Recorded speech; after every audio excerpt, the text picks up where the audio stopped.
Number one అంటారు. అసలైన number one Guru Kashi university.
Ambedkar Konaseema జిల్లా మూడు వైపులా నీరు ఉన్న ఒక లంక, అలాగే అది ఒక దీవి లాంటిది. అంటే మనం అంబేద్కర్ కోనసీమ జిల్లాలోకి ప్రవేశించాలి అంటే ఖచ్చితంగా రావులపాలెం నుంచి వచ్చేటప్పుడు మాత్రమే రోడ్డు మార్గం ఉంటుంది. మిగతా మూడు మార్గాలు కూడా నీటికి సంబంధించిన మార్గాలే అవుతాయి. ముఖ్యంగా కాకినాడ నుంచి వచ్చేవాళ్ళు అయితే యానాను బ్రిడ్జి దాటి రావాల్సి వస్తుంది ఈ జిల్లాలోకి. అలాగే ఇటు పశ్చిమ గోదావరి జిల్లా నరసాపురం నుంచి వచ్చేవాళ్ళు అయితే సకినేటిపల్లి అక్కడి నుంచి జిల్లాలోకి ప్రవేశించాల్సి వస్తుంది. మూడో వైపు సముద్రం, అంటే మూడు వైపుల సముద్రము, ఒకవైపు మూడు వైపుల గోదావరి, ఒకవైపు రోడ్డు, ఆ చిట్ట చివరన సముద్రం ఉన్న ఏకైక దీవి అంబేద్కర్ కోనసీమ జిల్లా. పర్యాటక ప్రాంతంగా చూస్తే దీనికి చాలా మంచి పేరు ఉంది. కానీ ఈ నిత్యం గోదావరి పక్కన ఉండడం అనేది ప్రకృతి పరంగా ఆహ్లాదంగా ఉంటుంది. కానీ గోదావరిని ఆనుకుని ఉన్న గ్రామాలకు మాత్రం ఎప్పుడు నిరంతరం ఒక భయం వెంటాడుతూనే ఉంటుంది. ఇప్పుడు మనం ఓడల రేవు అనే చిన్న గ్రామం దగ్గర ఉన్న రేవు దగ్గర ఉన్నాం. ఈ రేవు అవతల ఉన్న కరవాక అనే గ్రామానికి కనెక్ట్ అయి ఉంటుంది. ఆ గ్రామానికి ఈ ఓడల రేవుకి మధ్య గోదావరి పాయ దగ్గర మనం ఉన్నాం. ఇక్కడి నుంచి కేవలం 2 కిలోమీటర్లు పడవలో ప్రయాణిస్తే ఆ ఊరు చేరుకోవచ్చు. అదే రోడ్డు మార్గాన మనం అక్కడికి వెళ్ళాలి అంటే కనీసం 70 కిలోమీటర్లు బండి మీద కావచ్చు, బస్సులో కావచ్చు, కారులో కావచ్చు, సొంత వాహనం ఏదైనా కానీ 70 కిలోమీటర్ల పాటు చుట్టూ తిరిగి ఆ కరవాక అనే గ్రామానికి వెళ్ళాల్సి వస్తుంది. ఇదొక పరిస్థితి. రెండో వైపు నుంచి ఏంటంటే ఈ కరవాక గ్రామంలో, అవతల ఉన్న కరవాక గ్రామంలో ఉన్న వాళ్ళందరికీ కూడా ఇక్కడ అమలాపురంతో నిత్యం సంబంధాలు ఉంటాయి. అలాగే అమలాపురానికిను ఈ ఓడల రేవుకి మధ్యలో ఉన్న గోడిలంక, గోడి అనే ఊళ్ళలో, అది చిన్న చిన్న పల్లెటూళ్ళు, ఆ ఊళ్ళలో సంక్షేమ హాస్టళ్ళు ఉన్నాయి. సంక్షేమ హాస్టల్లో పిల్లలందరినీ, కరవాకలో ఉన్న పిల్లలందరూ సంక్షేమ హాస్టల్లో ఉంటారు. వాళ్ళు అక్కడికి వెళ్ళాలన్నా, హాస్టల్కి సెలవులు ఇచ్చిన తర్వాత అక్కడి నుంచి వాళ్ళ సొంతూరు వెళ్ళాలన్నా వాళ్ళందరికీ ఉన్న ఏకైక మార్గం ఈ గోదావరి దాటమే. దీని మీద యానాన్ దగ్గర బ్రిడ్జి పడింది, నరసాపురం దగ్గర బ్రిడ్జి పడింది. దీనికి మాత్రం ఇంకా మోక్షం రాలేదు. అది ఎందుకు రాలేదో పాలకులు కూడా చెప్పట్లేదు. 1.5 కిలోమీటర్లు ప్రయాణించి అవతలకు వెళ్ళేవాళ్ళు బిక్కుబిక్కుమంటూ వెళ్తున్నారు, ప్రాణాలు అరచేతుల్లో పెట్టుకుని వెళ్తున్నారు. నిజానికి 70 కిలోమీటర్లు వెళ్ళాలి అంటే దాదాపు 2.5 గంటలు పడుతుంది. మనం ఇప్పుడు ప్రయాణించాం. ఇక్కడి నుంచి ఓడల రేవు అనే ఈ ప్రాంతం నుంచి, ఈ చిన్న పల్లెటూరు నుంచి అవతల ఉన్న కరవాక వెళ్ళడానికి 10 నిమిషాలు పట్టింది. అలాగే కరవాక నుంచి ఇక్కడికి రావడానికి పడవలో 10 నిమిషాలు పట్టింది. కానీ 10 నిమిషాల కాలం వీళ్ళని ఉక్కిరిబిక్కిరి చేస్తుంది. ముఖ్యంగా గోదావరి ఎక్కువగా ఉన్న సమయంలో అయితే పడవ ప్రయాణం చేయడానికి వాళ్ళంతా ఎంతో భయపడుతూ ఉంటారు. అయినా కానీ తప్పక వేరే మార్గం లేక ఈ పడవనే ఆశ్రయిస్తూ ఉంటారు. అయితే ఇప్పటివరకు జరిగిన ఆనందకరము దేవుడి దయ అయితే మాత్రం ఇప్పటి వరకు గడిచిన 60-70 సంవత్సరాల్లో ఈ రేవు దగ్గర ఎలాంటి ప్రమాదం జరగలేదు. అది వీళ్ళందరూ చేసుకున్న అదృష్టంగానే వాళ్ళు చెప్తున్నారు. మనం ఇప్పుడు అంబేద్కర్ కోనసీమ జిల్లాలోని పడవ ప్రయాణం చేస్తున్నాం. అంటే ఆధునిక యుగంలో కూడా ఇంకా ప్రజలకి ఈ కష్టాలు తప్పడం లేదు అని తెలియడం కోసం మాత్రం చేస్తున్నాము. ఇప్పుడు మనం ఎక్కడ బయలుదేరామంటే ఓడల రేవు అనే గ్రామం దగ్గర బయలుదేరాం. అక్కడి నుంచి కోనసీమ జిల్లాలోనే 3 కిలోమీటర్ల గోదావరి అవతల ఉన్న కరవాక అనే గ్రామానికి చేరుకుంటున్నాం. ఇక్కడికి అటు నుంచి ఇటు రావడానికైనా, ఇటు నుంచి అటు వెళ్ళడానికైనా కానీ ఇక్కడున్న ప్రయాణికులకి ఉన్న ఏకైక సాధనం ఈ పడవ ప్రయాణం మాత్రమే. దశాబ్దాలుగా ఈ పడవల్ని నమ్ముకుని ఇటు నుంచి అటు, అటు నుంచి ఇటు ప్రయాణం చేస్తున్నారు. అదృష్టం ఏంటంటే ఎప్పుడూ కూడా ఎలాంటి అవాంఛనీయ సంఘటనలు జరగలేదు. ఇక్కడికి వచ్చే ప్రయాణికుల్లో ఎక్కువ మంది ఉద్యోగస్తులు ఉంటారు. ఎందుకు అంటే వాళ్ళు టీచరు ఉద్యోగం చేస్తూ ఉంటారు, లేదా ఇంకో ఉద్యోగం చేస్తారు, చిన్న చిన్న బిజినెస్లు చేసుకుంటారు.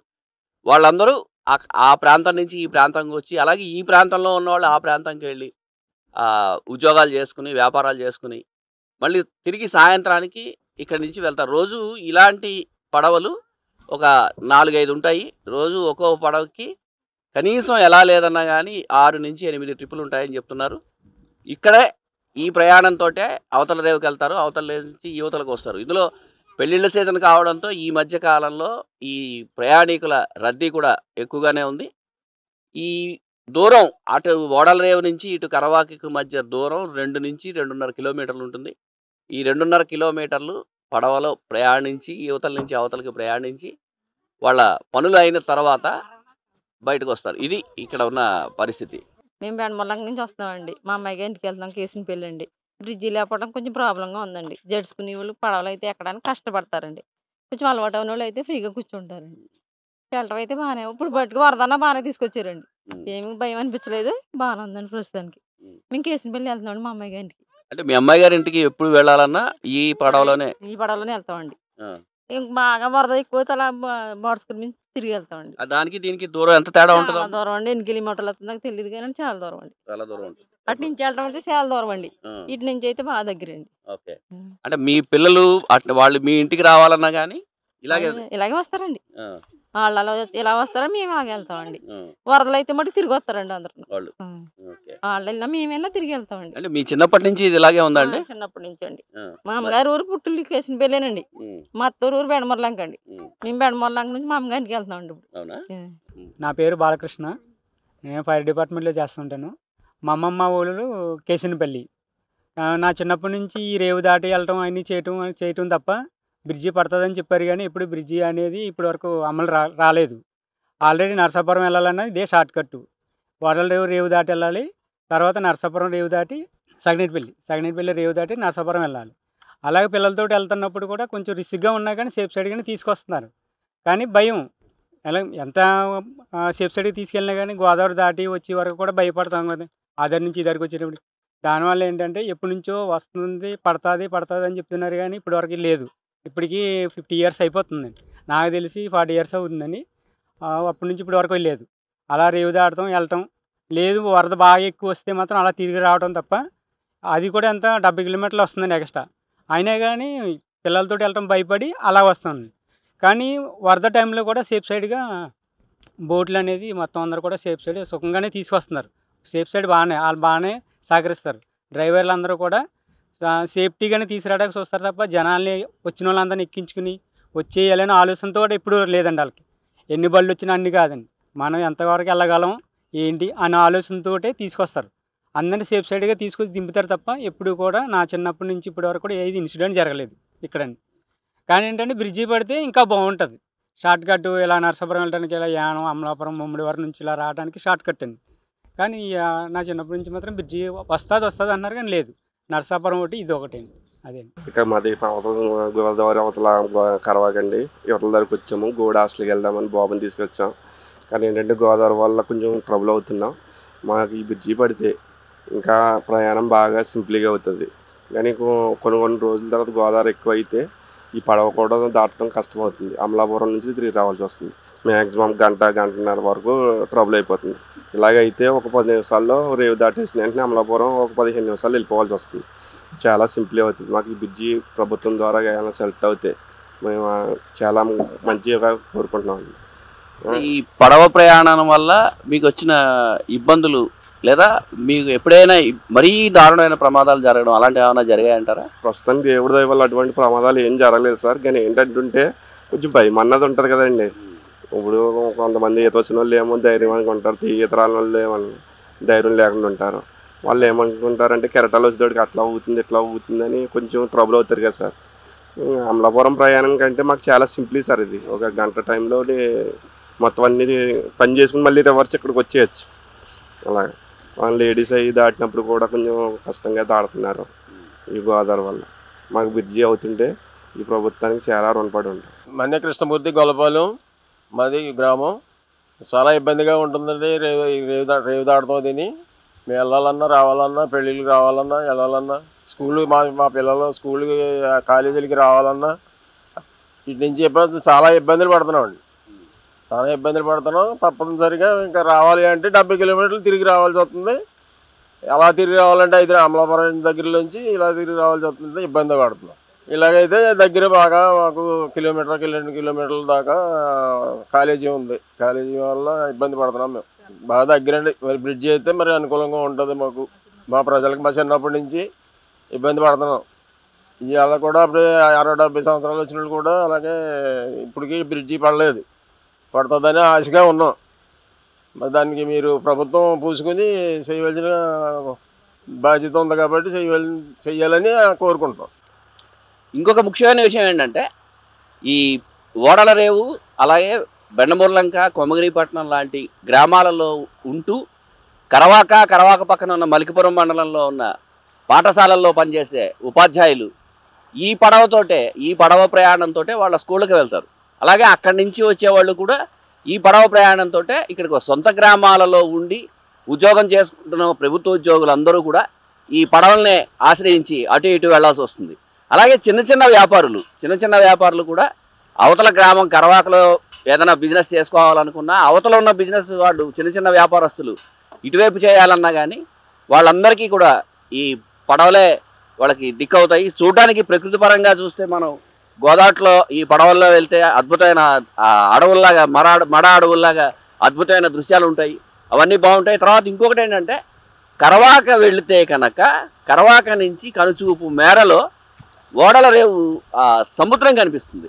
అంటే సముద్రము గోదావరి కలిసే చోటు ఇక్కడికి చాలా దగ్గరగా ఉంటుంది. దాన్ని అన్నా చెల్లెల వారధి అంటారు. ఆ అన్నా చెల్లెల దగ్గర కలిసే దాని దగ్గరకి ఇక్కడికి కేవలం కిలోమీటర్ దూరం మాత్రమే ఉంటుంది. అంటే పర్యాటక ప్రాంతంగా కూడా ఈ ప్రాంతాలన్నీ అభివృద్ధి చెందుతున్నాయి. కానీ ఇలాంటి సౌకర్యాలు లేకపోవడం వల్ల మేము ఇబ్బంది పడుతున్నాము. ఆ ఇబ్బందులు తీర్చండి, ఏ ప్రభుత్వం పట్టించుకోలేదు, ఆ ఇబ్బందులు తీర్చండి అని వాళ్ళు ప్రయాణికులు అడుగుతున్నారు. ఇక్కడ ముఖ్యమైన విషయం ఏంటంటే 70 కిలోమీటర్లు గంటన్నర పాటు ప్రయాణించాల్సిన వాళ్ళు కేవలం 10 నిమిషాల్లో 1.5 నుంచి 2 కిలోమీటర్ల లోపే ఈ గోదావరి దాటి అవతలకు వెళ్తున్నారు. సో ఇక్కడున్న పరిస్థితి ఏంటంటే వీళ్ళందరికీ తరతరాలుగా ఈ పడవ ప్రయాణమే వీళ్ళకి ఆసరా అవుతుంది. ఆ పడవ ప్రయాణంతో వీళ్ళు అటువైపు వాళ్ళు ఇటువైపు, ఇటువైపు వాళ్ళు అటువైపు బిజినెస్లు చేసుకోవడము, ఇంకా ఇతరత్రా కార్యక్రమాలు, పెళ్ళిళ్ళు, వీళ్ళ పిల్లల్ని వాళ్ళు అటువైపు వాళ్ళకి ఇవ్వడము, ఆ అవతల వైపు ఉన్న వాళ్ళ పిల్లల్ని వీళ్ళకి ఇవ్వడము, ఇలాంటివి చేయడము. ఈ పెళ్లివారు కూడా ఒకసారి ప్రత్యేకంగా నావలు కట్టించుకుని అవతల నుంచి యువతలకి, యువతల నుంచి అవతలకి రావడం, ఇలాంటివన్నీ జరుగుతున్నాయి. కెమెరామెన్ విజయ్తో ముక్కామల చక్రధర్, ఐ డ్రీమ్ ప్రత్యేక ప్రతినిధి. నిజంగా ప్రస్తుతం ఉన్నటువంటి సమాజం దేనికి ప్రయారిటీ ఇస్తుంది? ఆర్థిక సంబంధాల చుట్టూ మాత్రమే తిరుగుతోంది. మళ్ళీ ఎన్నికలంగానే చాలా విరక్తి కలుగుతాం. మంచి అనిపిస్తుంది కదా, లేడీస్ కూడా ఛాలెంజింగ్ జాబ్స్ చేసినప్పుడు చాలా బాగుంటది. ట్రాఫిక్ అసిస్టెంట్స్ గా నియమించిన ట్రాన్స్జెండర్స్ అందరితో సాల్యూట్ చేయించుకుంటున్నారు. ఫుడ్ డెలివరీ ఇవ్వటానికి వెళ్ళినటువంటి డెలివరీ బాయ్ అనిల్ పై కళ్ళ ముందు